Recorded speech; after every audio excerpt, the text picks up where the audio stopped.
Hello again.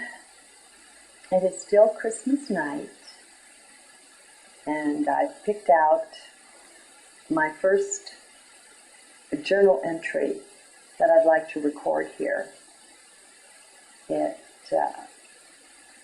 includes a reincarnation memory, so if anyone is uncomfortable with that, perhaps you want to click away now. I give the date that it was recorded and the Mayan calendar day on all my journals. So this is from 9/10 of 2009, and it was 2 wind was the day. As I gaze out the window on the rain-soaked landscape, the cloudy view of trees and shrubs beckons. I seem to hear, or sense rather, a Native American moving so skillfully, so quietly through the scene, that not even by a twig cracking is his presence betrayed. Quietly pondering, I go into this vision, becoming myself that native one, living, being part of that life. I look at the difficulty of the training to go so quietly through the forest, reliving it as a child. I am back having, again, the sense of what it is like to live right out among nature, not to have the cities, the cars, and all the accouterments of a modern life. Well, life in their day was modern too, only there was an agelessness about it. Perhaps they didn't even have a word for modern. The visions don't come so clear as to include the full linguistics.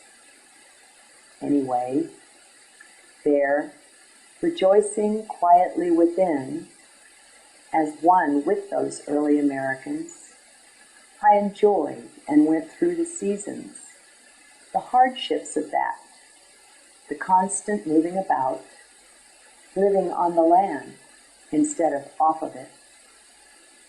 I felt the full naturalness, the majestic, awesome beauty that is, that was, that life and lifestyle. And then I'm crying, sobbing. So quickly does it come on me. And the words that come are, "Oh Jesus, what have we done in your name?" As I see the rounding up, the forcing away from their native lands of my people. I see the radical forcing of this new doctrine, this religion upon my people, the forced schooling of our children, as we are raped of our heritage so cruelly, so coldly, and I weep. I look to our Lord there above with love and understanding. After all, He certainly didn't do it. He is just as hurt by it all as anyone here in 3D, or the third dimension.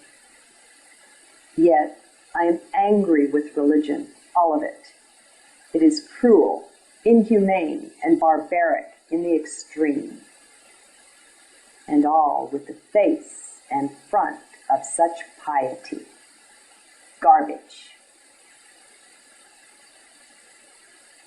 To be anything approaching fair, of course, one must look to those in power with such complaints. For it is not, it is never the little people, the regular folks in the world who practice these things, who foist them on us, on others, It is always the ones hidden behind the scenes who seek both to wield the power and to cement it in, destroying all that might threaten it, up to and including anyone who gets in their way. So, it is certainly not against those who practice their religion that this anger flows. Back to the vision. Though most of it is captured above as well as it can be in words, there is more, of course, so much more. The feelings that went with it are tremendous and remain with me still. Not so much any hatred or even anger, but just the sense, the beautiful, peaceful, rightly one with nature sense of what it is like to be the native person from whatever land. There is a deep health in this that modern man just cannot grasp, for it is too foreign to him and to his modern culture. It would show up a wrongness about the way we live, and man is not so good at seeing that where he is in the wrong. This is due to excessive identification with thoughts, but that's another story entirely, of course. I am so grateful, for I have this blessed sense still. It lingers with me. I am so grateful for the way these other lives come to life in my awareness. It is not, at this time, such a deep thing that I lose awareness of the body here completely. Instead, it just fades into the background as the scenes play out around me, as the feelings and sensings of the supposed past come to life within and all around. One never knows what will arise. This has only started since I have become so open to the feelings, so willing to be with both the sad, the bad ones, not stuffing or repressing these, as of old was my habit, like so many do. It probably helps that there is this willingness to let come what comes and not judge or repulse anything. So, both joys and deep sadnesses are felt. Today, even deep anger and hatred. So be it, for what's real simply is. There's an additional beauty here as well in the changing, the deep changing of the sense of time, of what it is and what it is not, in spite of what people have so long believed. Yes, naturally, those very beliefs get in the way of this experience, of any experience that goes against the beliefs that a person holds. Belief is far more powerful than we've been taught.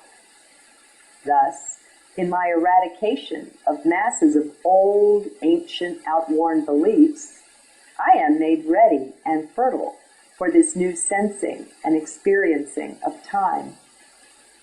It becomes now, rather than a belief, an actual experience of the simultaneousness of it, creeping in on little cat feet, bringing me these lovely experiences of these other me's, these other days and places, senses and sensings. It is truly beautiful to behold. Yet, it is challenging to put into words. Knowing these words will be read or heard by some at least, who still hold those beliefs about the linearity of time, the past, present, futureness of it. I have no notion anymore of time, of what time will be like in the reading of these words, since it took leaving that behind to have the experiences. Oh well, whatever. Once again, it is what it is. Should anyone desire, however, to perhaps accelerate the eradication of old, worn-out beliefs still resident there within the largely inaccessible subconscious, let me suggest a route I took, which was to use NLP, or neuro-linguistic programming, which directly accesses the subconscious.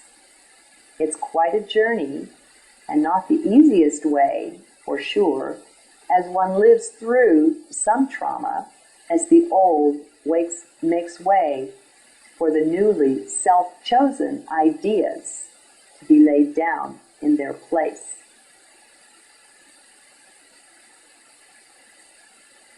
This taking dominion or reclaiming of the subconscious and making wise choices about what beliefs reside there is all a part of being, of becoming sovereign beings once again. The natives were and are that, but we have lost the sense of it in the modern times, and particularly in the West. We cannot even imagine what it is anymore to stand upon our own 2 feet and be calm and not lonely in that. Or rather, should the loneliness come, it is no big deal, and one would not sacrifice anything at all of one's integrity or self to assuage the pain. It is very much, as Sri Nisargadatta says in my morning reading from the book I Am That. Weak desires can be removed by introspection and meditation, but strong, deep-rooted ones must be fulfilled and their fruits, sweet or bitter, tasted. Close quote. Such is it that drives or has driven us into multiple lifetimes, the tasting of those fruits. He speaks from a beautiful realm of freedom, wherein all can say with him